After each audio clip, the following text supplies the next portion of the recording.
नमस्कार दोस्तों, GK stocks में स्वागत है। आज का अपना टॉपिक है मौर्य साम्राज्य के 50 plus very very important questions.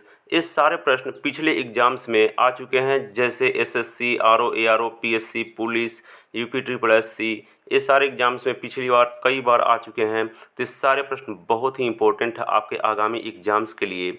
और यह है हिस्ट्री का सेट 2 और सेट 1 का लिंक इस वीडियो के डिस्क्रिप्शन में दिया गया है, जहां से जाकर आप देख सकते हैं। तो स्टार्ट करते हैं दोस्तों। इसके पहले एक रिक्वेस्ट है, यदि आप इस चैनल पर नए हैं या पहली बार आए हैं तो कृपया करके इस चैनल को सब्सक्राइब कर लीजिएगा तथा बेल आइकन को दबा दीजिएगा। तो स्टार्ट करें दोस्तों। और प्रत्येक क्वेश्चन को सॉल्व करने के लिए 5 सेकंड का समय दिया जाएगा और इसको सॉल्व करने में आपका जो भी स्कोर होगा कृपया कर कॉमेंट बॉक्स में जरूर बताइएगा। स्टार्ट करते हैं दोस्तों। आज का अपना पहला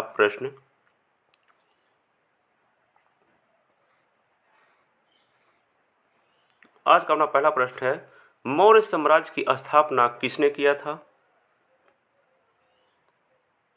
इसका आंसर है चंद्रगुप्त मौर्य ने मौर्य साम्राज्य की स्थापना किया था।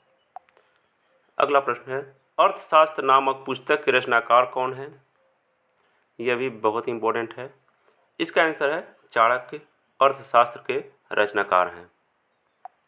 अगला प्रश्न है, सेल्यूकस ने अपने राजदूत मेगस्थनीस को किस दरबार में भेजा था? इसका आंसर है सेल्यूकस ने अपने राजदूत मेगस्थनीस को चंद्रगुप्त मौर्य के दरबार में भेजा था।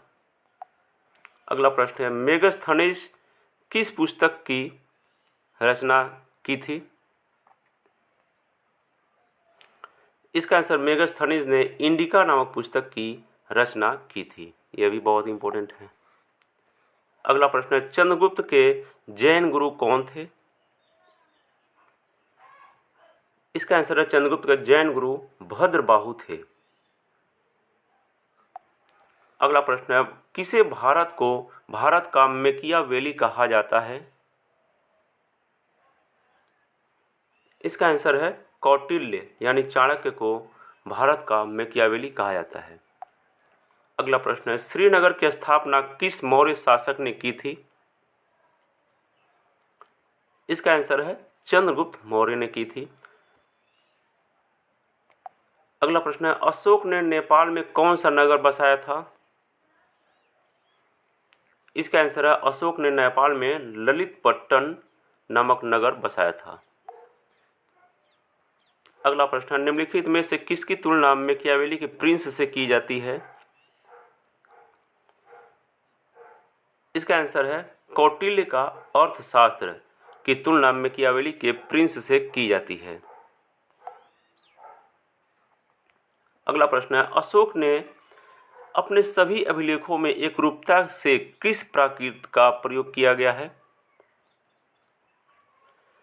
इसका आंसर है अर्धमागधी।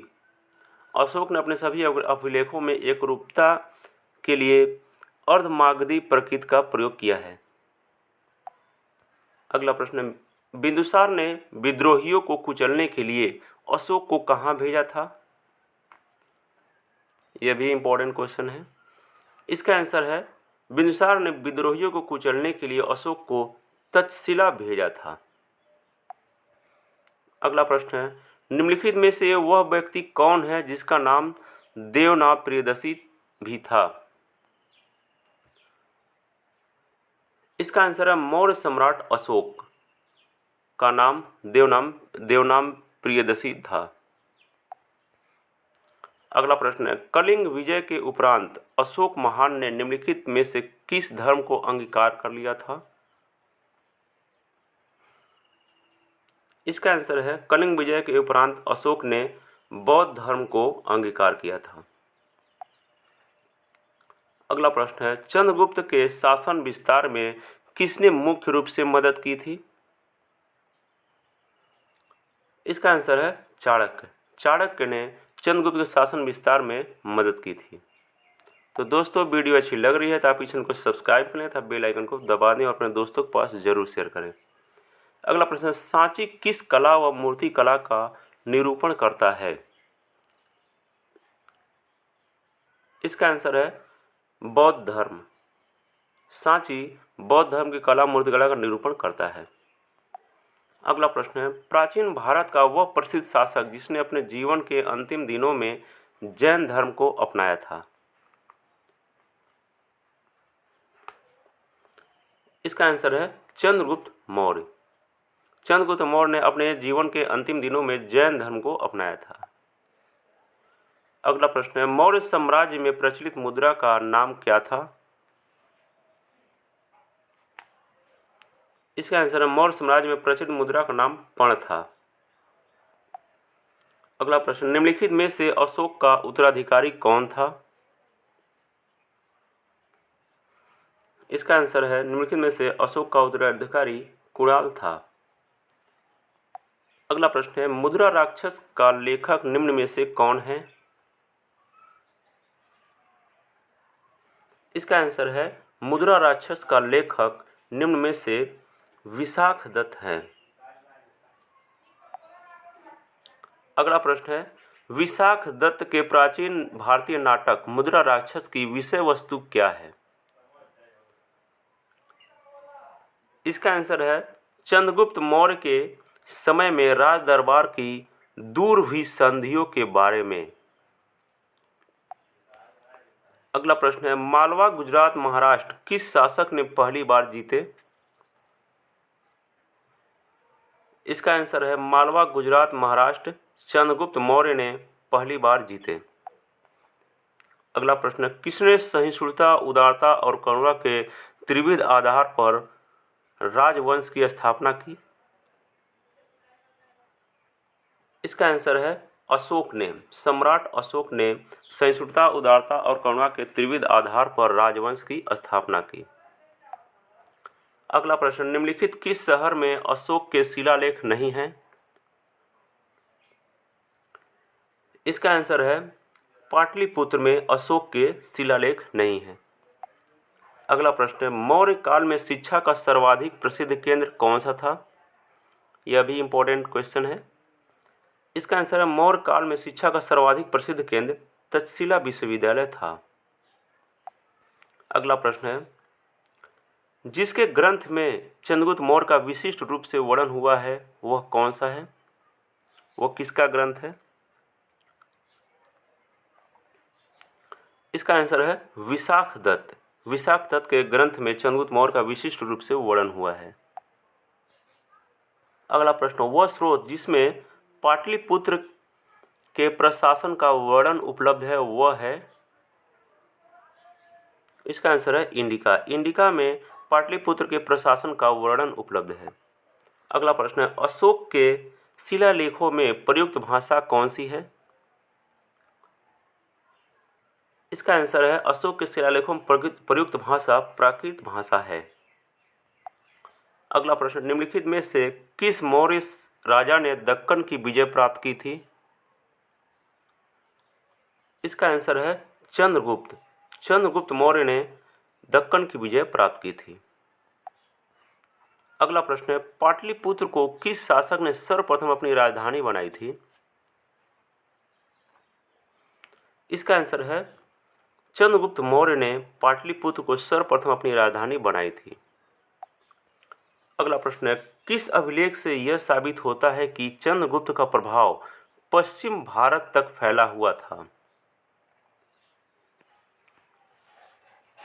इसका आंसर है रुद्रदामन का जूनागढ़ अभिलेख से पता चलता है कि चंद्रगुप्त का प्रभाव पश्चिम भारत तक फैला हुआ था। अगला प्रश्न है, केवल वह स्तंभ जिसमें अशोक ने स्वयं को मगध का सम्राट बताया है वो कौन सा है। इसका आंसर है भाब्रू स्तंभ। भाब्रू स्तंभ है जिसमें स्वयं को सम्राट अशोक ने मगध का सम्राट बताया है। अगला प्रश्न है, प्रथम भारतीय साम्राज्य स्थापित किया गया किसके द्वारा। इसका आंसर है प्रथम भारतीय साम्राज्य पहली बार स्थापित किया गया चंद्रगुप्त मौर्य के द्वारा। अगला प्रश्न है, सांची का स्तूप किसने बनवाया था। इसका आंसर है सांची का स्तूप सम्राट अशोक ने बनवाया था। अगला प्रश्न है, अशोक के शिलालेखों को पढ़ने वाला प्रथम अंग्रेज कौन सा था। इसका आंसर है अशोक के शिलालेखों को पढ़ने वाला प्रथम अंग्रेज जेम्स प्रिंसेप था। अगला प्रश्न है कलिंग युद्ध की विजय तथा क्षत्रियों का वर्णन अशोक के किस शिलालेख में है? इसका आंसर है शिलालेख 13। शिलालेख 13 में कलिंग युद्ध की विजय तथा क्षत्रियों का वर्णन है।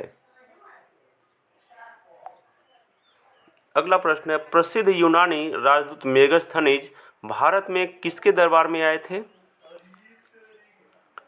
इसका आंसर है प्रसिद्ध यूनानी राजदूत मेगास्थनीज चंद्रगुप्त मौर्य के दरबार में आए थे।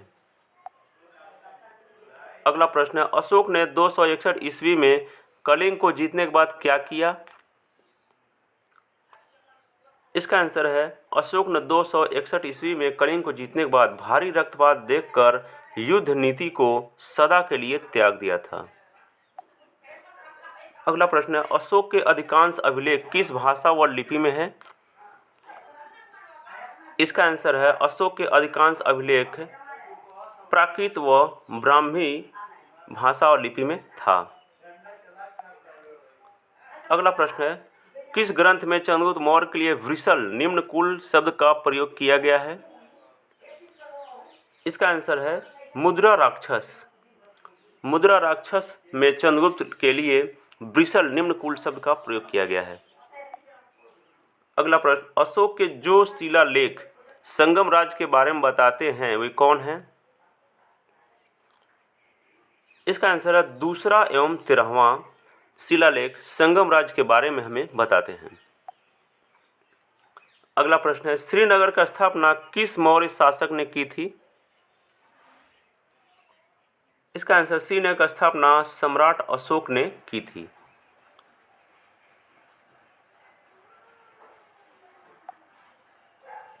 अगला प्रश्न है किस ग्रंथ में शूद्रों के लिए आर्य शब्द का प्रयोग हुआ है?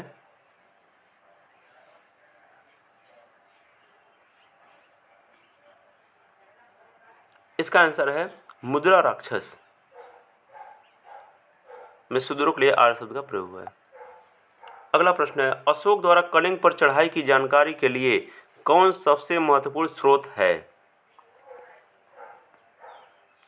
इसका आंसर है अशोक द्वारा कलिंग पर चढ़ाई के लिए सबसे महत्वपूर्ण स्रोत है 13वां बृहद शिलालेख। अगला प्रश्न है बिंदुसार की मृत्यु के समय अशोक एक प्रांत का गवर्नर था। इस प्रांत की पहचान करें कौन सा प्रांत था? इसका आंसर है बिंदुसार की मृत्यु के समय अशोक उज्जैन प्रांत का गवर्नर था। अगला प्रश्न है किस शिलालेख में अशोक ने घोषणा की है कि सभी मनुष्य मेरे बच्चे हैं? इसका आंसर है पृथक कलिंग शिलालेख। पृथक कलिंग शिलालेख में अशोक ने घोषणा की कि मनुष्य मेरे बच्चे हैं। अगला प्रश्न है कौन सी घोषणा युद्ध और हिंसा के प्रति अशोक के आंतरिक दुख को स्पष्ट करता है?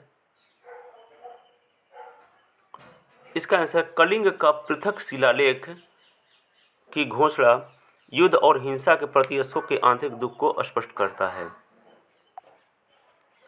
अगला प्रश्न है अशोक चक्र कहां से लिया गया है?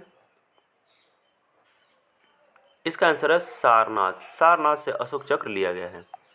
अगला प्रश्न है कलिंग युद्ध के बाद सम्राट अशोक ने कौन सा धर्म ग्रहण किया था? इसका आंसर है बौद्ध धर्म। कलिंग युद्ध के बाद सम्राट अशोक ने बौद्ध धर्म ग्रहण किया था। अगला प्रश्न है अशोक को बौद्ध धर्म में किसने दीक्षित किया? इसका आंसर है उपगुप्त। उपगुप्त ने बौद्ध धर्म में दीक्षित किया था सम्राट अशोक को। अगला प्रश्न है सारनाथ स्थित स्तंभ अशोक स्तंभ में कितने सिंह हैं? इसका आंसर है 4 सिंह हैं। सारनाथ में स्थित अशोक स्तंभ में 4 सिंह हैं।